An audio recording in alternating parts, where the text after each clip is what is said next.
Nedávno jsem se díval na Honzu z Inicia, který říkal něco o hlavní konkurenční výhodě dnešní doby.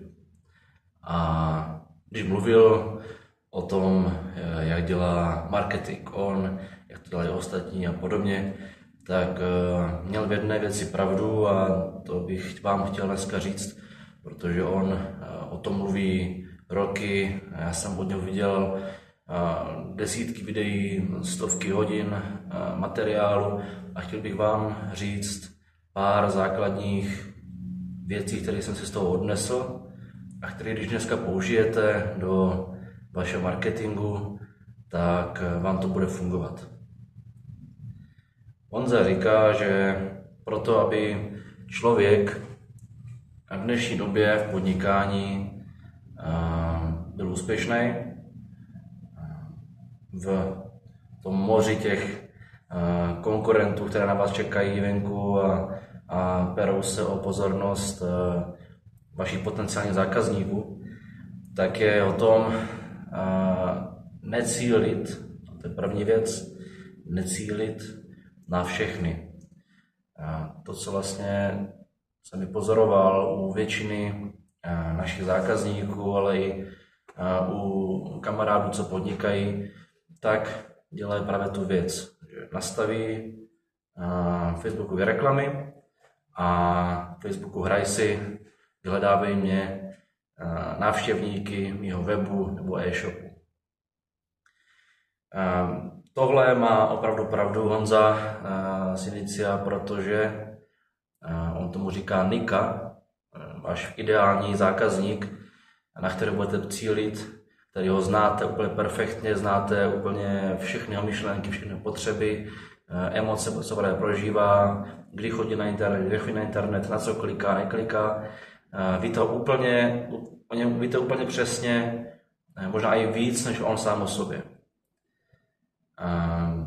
A tohle je začátek marketingu dnešní doby, který je funkční, na rozdíl od těch ostatních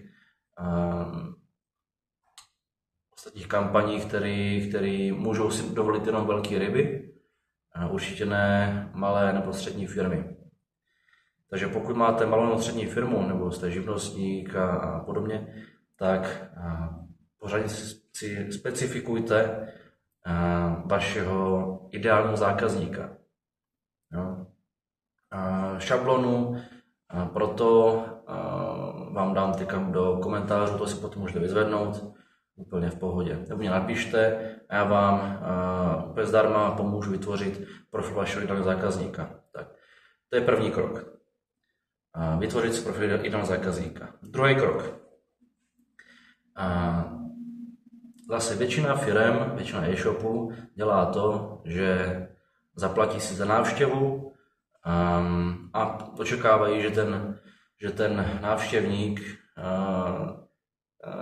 velice motivovaně nakoupí. Nebo že zadá motivovaný kontakt sám od sebe. Takže oni vlastně utrácí Facebooku nebo Google, který sám velice rád ty peníze si vezme. Ale utrácí peníze Facebooku nebo Google za to, že mu přichází návštěva na jejich web nebo e-shop. No a zase Honza z Inicia říká úžasnou věc. Tam musí proběhnout nějaká konverze a zase pokud neznáte vašeho zákazníka, tak nevíte ty jeho potřeby, to, co vlastně fakt by ho motivovalo pro to, aby nějakou tu akci udělal, kterou potřebujete. To může být fakt, aby vám dal ten kontakt, nebo aby nakoupil. Proč by měl nakoupit?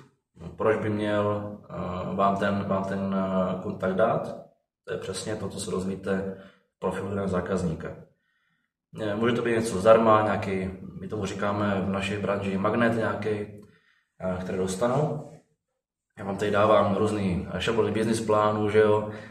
Když jde o maso, tak vám dávám ochutnávku zdarma, protože vím, že lidi potom si vlastně objednají znovu nějakou větší objednávku, nebo vím, že lidi potom budou chtít mou konzultaci toho business plánu, pomoct jim s tím vlastně vyplněním.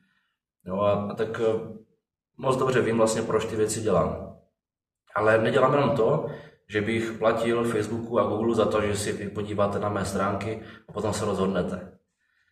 Jo, to je v dnešní době předražených PPC kampaní velice drahá cesta. Navíc většina lidí udělá to, že udělá nějakou akci, nějakou konverzi, třeba až po 10. návštěvě vaší stránky.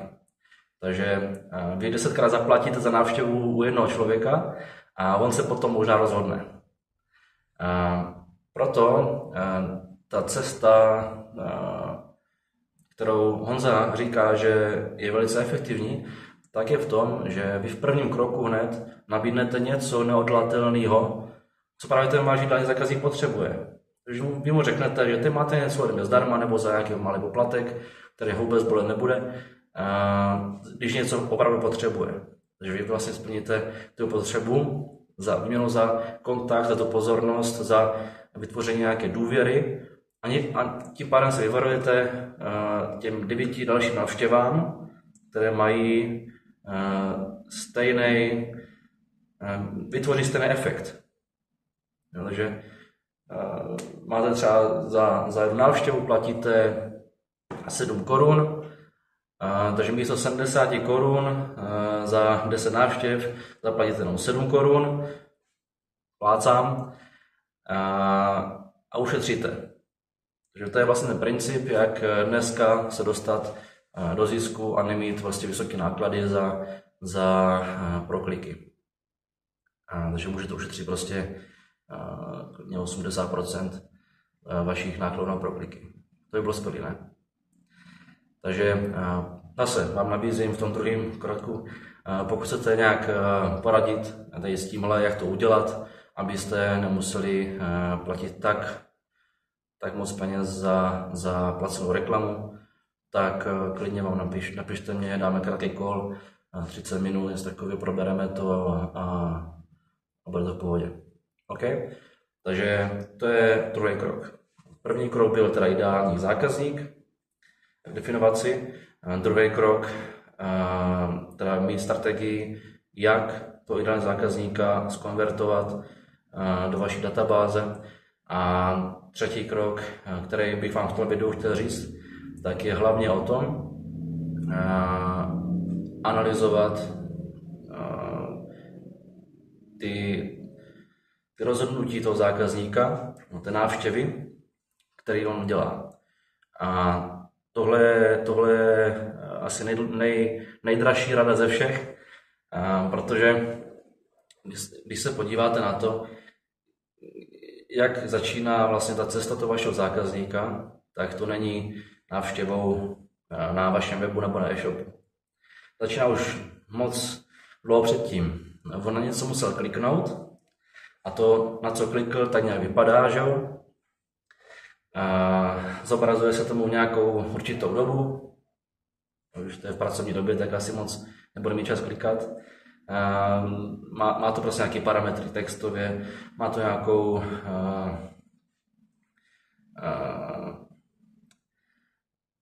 první třeba věta toho textu, tak má nějaký znění, nějakou formu, která vlastně zaujme. A to všechno je vlastně know-how, který Ohlas Inicia dost často opakuje furt dokola.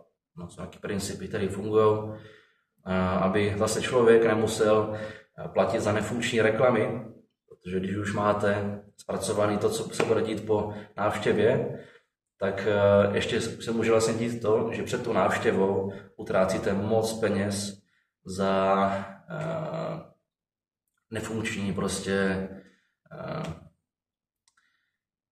za nefunkční reklamu, která může být nefunkční z těch důvodů, že necílí to na vašeho zákazníka, takže vlastně vám budou chodit návštěvy úplně jinak, než byste chtěli, protože to odpovídá potřebám, ten catch, ta reklama odpovídá potom té hodnotě, co bude dostávat, takže vy chcete prodávat autodíly, ale v reklamě vlastně budete získávat například lidi na motory, na sekačku, na trávník například. Jo. Protože tam budete mít motor úplně jinak, než patří do auta, teďka plácám, ale princip fakt takhle funguje a lidi opravdu takové chyby dělají ve svých reklamách a utrácí prostě spoustu peněz za tyhle nefunkční reklamy. Takže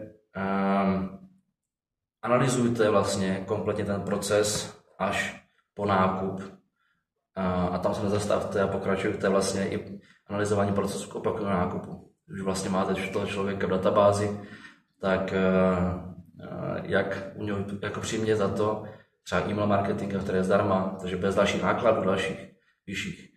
A jako přimět tomu, aby nakoupil znovu. Takže vlastně nemáte potom náklad na další akvizici a to je skvělá strategie. Takže tyhle 3 typy vlastně, tak Honza opakuje furt dokola. A pokud byste chtěli s tím 3. krokem, s tou reklamou pomoct, tak